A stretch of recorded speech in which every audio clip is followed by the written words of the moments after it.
उत्तराखंड महोत्सव के आज के इस भव्य आयोजन में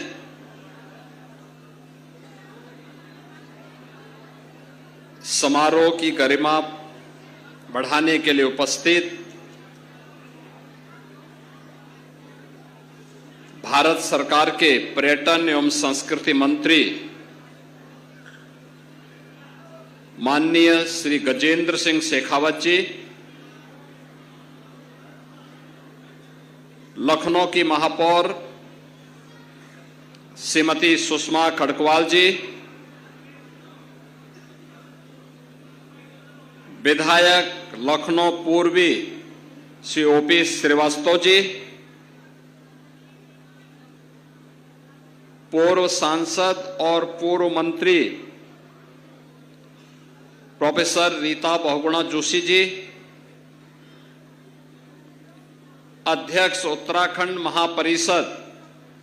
श्री हरीश चंद्र पंत जी, संयोजक श्री दीवान सिंह अधिकारी जी,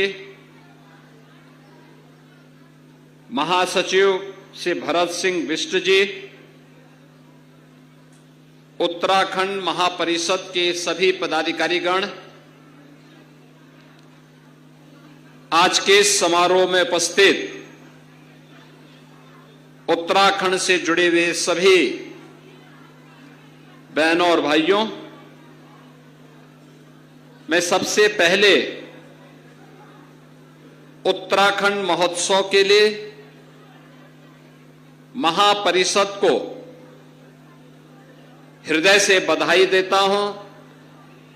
एक सफल आयोजन के लिए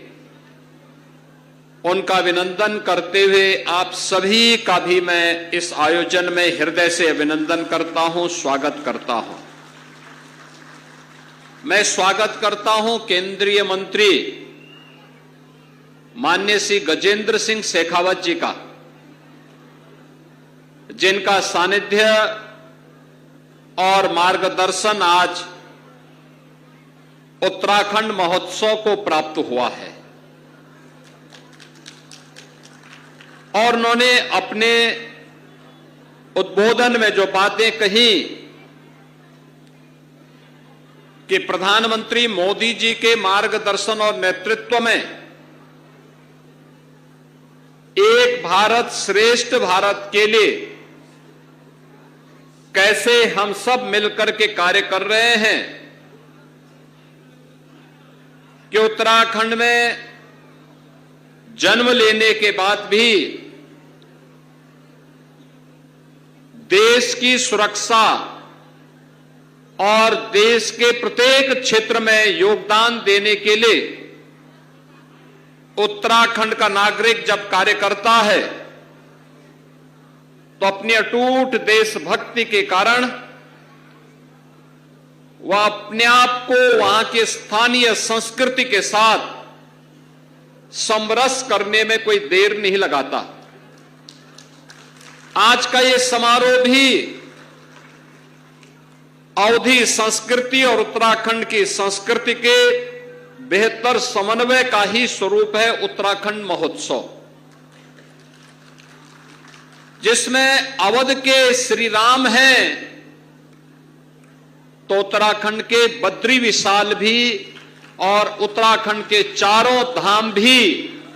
इसके साथ जोड़ करके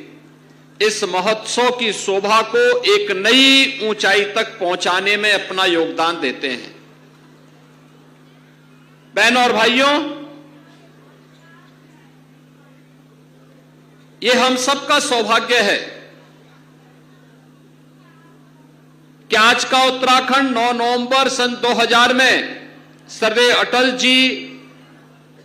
के कारण बना,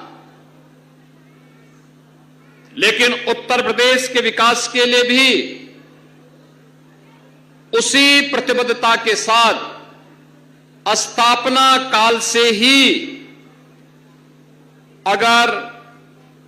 योगदान देने में नाम लिया जाता है तो उत्तर प्रदेश के पहले मुख्यमंत्री पंडित गोविंद बल्लभ पंत जी, जिन्होंने एक लंबे समय तक उत्तर प्रदेश के मुख्यमंत्री के रूप में, एक स्वतंत्रता संग्राम सेनानी के रूप में अपनी सेवाएं पहले देश की स्वाधीनता के लिए और स्वतंत्र भारत में उत्तर प्रदेश के मुख्यमंत्री के रूप में उत्तर प्रदेश के विकास के लिए जो कार्य योजना सुनिश्चित की, उसी की नींव पर भावी उत्तर प्रदेश का निर्माण करने में सफलता प्राप्त की गई। यह उत्तर प्रदेश और देश का गौरव है कि उसी उत्तराखंड ने स्वर्गीय हेमवती नंदन बहुगुणा जी को और स्वर्गीय नारायण दत्त तिवारी जी को भी जन्म दिया, जिन्होंने लंबे समय तक उत्तर प्रदेश के विभिन्न क्षेत्रों में और देश के अंदर कार्य किया। देश की स्वाधीनता आंदोलन में वीर चंद्र सिंह गढ़वाली का स्मरण हर देशभक्त करता है और उत्तराखंड बनने के बाद उत्तराखंड की राजधानी, ग्रीष्मकालीन राजधानी को गैरसैंण में स्थापित करके वीर चंद्र सिंह गढ़वाली के प्रति अपनी कृतज्ञता ज्ञापित करने का काम उत्तराखंड के वीरों ने, उस वीर भूमि ने, उस देवभूमि ने वहां पर किया है। यह उत्तराखंड की ही देन है कि भारत की रक्षा सेनाओं की एकीकृत विंग के कमांडर इन चीफ के रूप में देश के पहले CDS, chief of defence staff general Bipin Rawat भी उत्तराखंड की देन है और द्वितीय सीडीएस भी उत्तराखंड की देन है। यानी हमने भक्ति और शक्ति का समन्वय उत्तराखंड ने उसी प्रकार से किया है जैसे राजस्थान की धरती ने करके दिखाया है। इस समन्वय वही रूप देखने को मिलता है हम लोगों को। और आज भी मां गंगा, मां यमुना, सरयू जी, शारदा नदी, ये सभी तो उसी क्षेत्र से होकर के, उत्तर प्रदेश होकर के यहां की भूमि को उपजाऊ करते हुए यहां की धरती से सोना उगलने का काम भी इन पवित्र नदियों के माध्यम से ही हो पाता है। देश की सुरक्षा के लिए अपनी जवानी लगाने वाला उत्तराखंड का नौजवान और अमृत तुल्य जल देने वाली मां गंगा, मां यमुना, मां सरयू जैसी पवित्र नदियां, ये हमारे उत्तराखंड और उसी क्षेत्र से आने वाले उन पवित्र नदियों से ही हमें आगे मिलने को प्राप्त होती है। वास्तव में महोत्सव हमारी लोक परंपरा और लोक संस्कृति को जीवित और जीवंत बनाए रखने का भी हम सबके लिए एक माध्यम है। अगर हम इस प्रकार के महोत्सव न मनाएं, तो बहुत सारे लोग आज की इस आपाधापी में परंपरा और संस्कृति से विमुख हो जाएंगे। उनको पता ही नहीं होगा लोक कला क्या है, लोक गायन क्या है, लोक संस्कृति क्या है। याद करिए, जब संकट के दौरान ये लोकगीत, ये लोक कला ही इतिहास का संरक्षण करके रखती है। भारत के बहुत सारे ऐसे गौरवशाली क्षण हैं जिसे विदेशी इतिहासकार ने जानबूझ करके शरारतन भारत के गौरवशाली इतिहास के साथ नहीं जोड़ा, क्योंकि भारत की गौरव और गरिमा के साथ जुड़े हुए उन पन्नों को अगर रखा जाता, कहीं ऐसा न हो कि भारत का सच्चा इतिहास भारत के नागरिकों को प्राप्त हो। और इसके लिए उन लोगों ने शरारत की, लेकिन लोक गायन और लोक परंपरा के माध्यम से वह गाथा आज भी हम सबको सुनने और देखने को प्राप्त होती है। ये हम सब इस दिशा में आगे बढ़े हमें अपनी मातृभूमि, अपनी देवभूमि पर गौरव की अनुभूति होनी चाहिए। वहां की लोक कला, वहां की परंपरा, वहां के खान पान, वहां की लोक संस्कृति को संरक्षित करते हुए उसे एक प्लेटफॉर्म भी हमें देना चाहिए। और यही है एक भारत श्रेष्ठ भारत का प्रधानमंत्री मोदी जी का भाव, जिसे आगे बढ़ाने का काम कर रहे हैं अखिल भारतीय स्तर पर माननीय श्री गजेंद्र सिंह शेखावत जी। भारत के पर्यटन और संस्कृति मंत्रालय के माध्यम से उसे एक नई दिशा आगे देने का कार्य कर रहे हैं। आज ये मुझे प्रसन्नता का विषय है कि महापरिषद प्रतिवर्ष उत्तराखंड गौरव सम्मान से कुछ विभूतियों को सम्मानित करती है, और इस सम्मान के लिए जिन्होंने राष्ट्र के लिए, समाज के लिए, संस्कृति के लिए अपना योगदान दिया है, ऐसे महानुभावों को, जिनमें स्वदेशी उत्पाद और आजीविका के क्षेत्र में कार्य करने वाले डॉक्टर सुरेश चंद्र फुलारा जी को, शिक्षा के क्षेत्र में राष्ट्रपति पुरस्कार से अलंकृत डॉक्टर मंजू बाला जी को,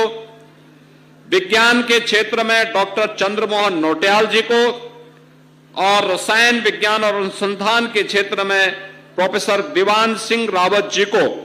उत्तराखंड गौरव पुरस्कार से सम्मानित करने का निर्णय इस वर्ष लिया गया है। ये मेरे लिए अत्यंत प्रसन्नता का विषय है। जब इस प्रकार की संस्थाएं देश, समाज और संस्कृति के लिए समर्पण भाव से कार्य करने वाले, आज के समय में नवाचार को बढ़ाने वाले और शोध को तेजी के साथ आगे बढ़ाने वाली विभूतियों को सम्मानित करती है, तो संस्थाएं स्वयं भी सम्मानित होती है, नौजवानों के लिए एक नई प्रेरणा होती है। हमें अच्छे लोक कला, लोक संस्कृति और लोक परंपरा के लिए समर्पित उन कलाकारों को भी सम्मानित करना चाहिए जो नई तरीके से पुराने वाद्यों को पुनर्जीवित करते हुए उन्हें आगे बढ़ाने का काम कर रहे हैं, क्योंकि यह भी एक परंपरा है, उसे भी हमें जीवंत बनाना है। आज के इस अवसर पर मेरी इच्छा थी कि 9 नवंबर को ही मैं इस कार्यक्रम का हिस्सा बनूं, लेकिन आपको मालूम है बिहार में चुनाव में इतनी व्यस्तता थी, इतने कार्यक्रम लगे हुए थे, उस दिन चाहते हुए भी मैं इस कार्यक्रम का हिस्सा नहीं बन पाया। आज ये मेरा सौभाग्य है, मुझे मुख्यमंत्री कार्यालय के सलाहकार श्री अवनीश अवस्थी जी ने कहा कि उत्तराखंड परिषद के कार्यक्रम, मैं समझता था कि हो सकता है आप भूल गए होंगे उसके बाद, लेकिन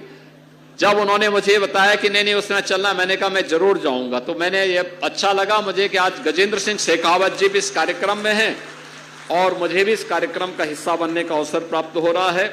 मैं एक बार फिर से आप सबको बधाई देता हूं, उत्तराखंड गौरव से सम्मानित